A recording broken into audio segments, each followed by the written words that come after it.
asalaamaaleykum c'est Omzo TV officiel technicien wolof nuyu naa leen ziar leen di leen jaajëfal bu baax a baax tey nag dañ leen di indilaat beneen astuce rek tey nag si application YouTube bi lañ leen di indil lu tolloog 3 astuces yu am solo lañ leen di ñëw expliquer leen si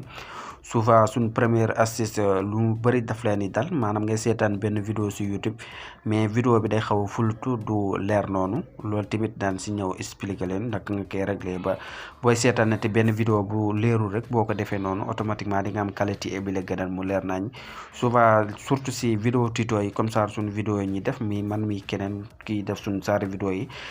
parfois booy seetaan vidéo bi mu expliquer leen du xaw a leer noonu si yow day xaw a fultu loolu si connexion bi lay doon mais du suñ saaru qualité vidéo yi mais si connexion bi lay doon mais daan la wax nag benn paramétrage bu xam boo ko activé di nga mën a am qualité bu gën pour nga seetaan vidéo mu leer nañ suñ deuxième astuce bi nag ba tey rek si biir YouTube la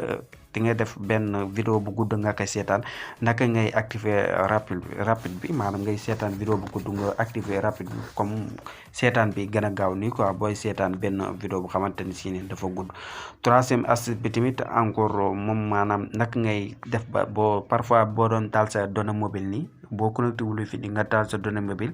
nga bëgg a télécharger benn vidéo si biir YouTube day bañ noonu quoi noonu nag daal la ñëw wax la naka nga koy désactiver ba boo may sa connexion données mobile ngay seetaan benn vidéo mu intéressé la nga bëgg a télécharger bàyyi ko si biir YouTube loolu tamit daan ñëw expliquer naka nga koy désactiver loolu waa pour tardé day ñëw dem sunu application YouTube waaw boo xoolee ñun ñu ngi suñ seen YouTube nii sax on va plus tarder léegi dañuy cliquer suñ benn vidéo ñu jéem a seetaan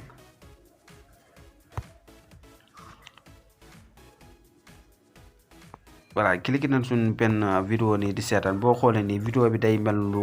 xaw a fulut si nii du leer noonu bu baax souvent yow booy seetaan mën na laa dal xëy na suñu vidéo bi sa xaw naa leer mais am na yeneen vidéo yi booy seetaan bu sa connexion neexul noonu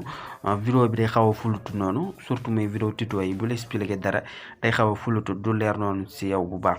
léegi pour loolu nag bu la arrivé nag ngay def boo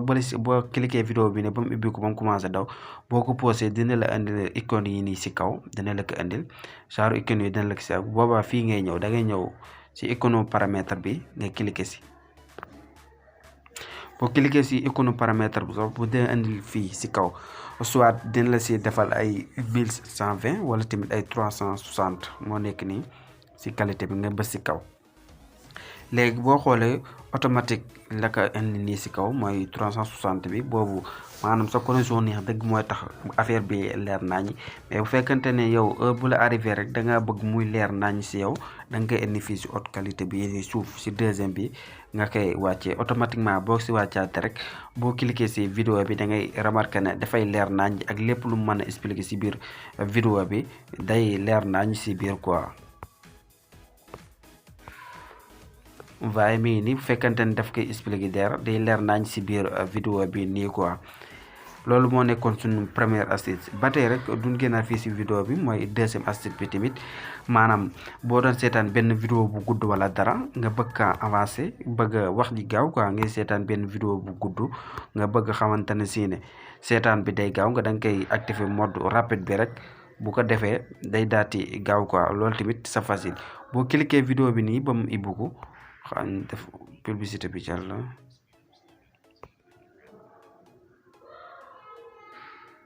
léegi ba nga post vidéo bi nii boo posté vidéo bi comme d'habitude rek da ngay ñëw encore moom it si kaw icône paramétrage bi nii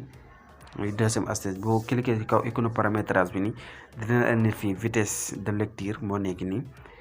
nga cliquer si boo si cliquer fii dina la indil yu rapide bi comme ça boo indee fii 1.25 bi gis nga boobu tamit day ko rapide bu la neexee tamit nga wàccewaat ko suuf ñëwaat fii 1,75 boo nga cliquer gis nga boo xoolee dafay gën a gaaw day gën a rapide en plus même boo ko wàccee ba si dernière bi day gën a gaaw gis nga vous voyez boo doon seetaan benn vidéo bu gaaw option bi boo xoolee am na si WhatsApp par exemple boo doon déglu benn vocal bu gudd mën nga ko activer day gaaw ni mu amee si WhatsApp noonu la amee tamit si YouTube booy déglu benn vidéo bu gudd mën nga activer mode rapide bi automatiquement da ngay gaaw même boo bëggee mu yéex tamit yéex a yéex da nga koy indi si 0,25 bi boobaa tamit voyez yaa ngi gis day yéex bu baax a baax mais boobu tamit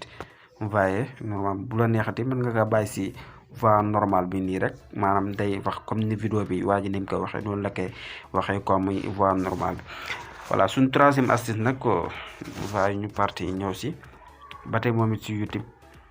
boo duggee nii sa YouTube par exemple da ngay ñëw nii si kaw icône fii nii nga cliquer si 3 tombes yooyu yi ñu génn nii waaye da ngay ñëw nii si icône bi nii sa icône YouTube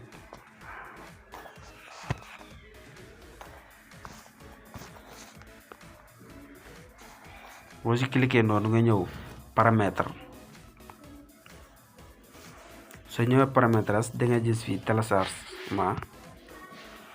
soo ñëwee téléchargement boo xoolee fii di ngay fekk fii mu activé ko quoi téléchargement wifi unique maanaam fii da ngay wax ne heure boo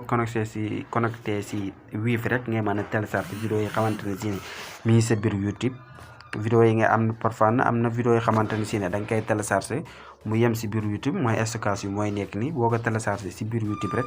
mais du dem sa galerie si biir YouTube bi rek lay yem noonu maanaam téléchargement vie unique bi si lay yem quoi. léegi bu fekkante ne da nga bëgg tamit boo connecté sa même données mobile booy télécharger mu ñëw loolu da ngay désactiver télécharger wifi bi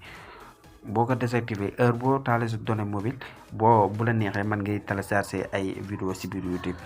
voilà j'espère que ne gars yi astuce bi leer na lii la leen andiloo seen biir canal Omzo TV officiel technologie en wolof di wax na bi dee c'est la première fois yaa ngi doog a tomb suñu vidéo wala suñu chaîne ñu ngi lay invité nga abonné da nga bës cloche de notification bi ndax ngay mën di recevoir suñu yeneen i vidéo ciao à la prochaine vidéo incha allah.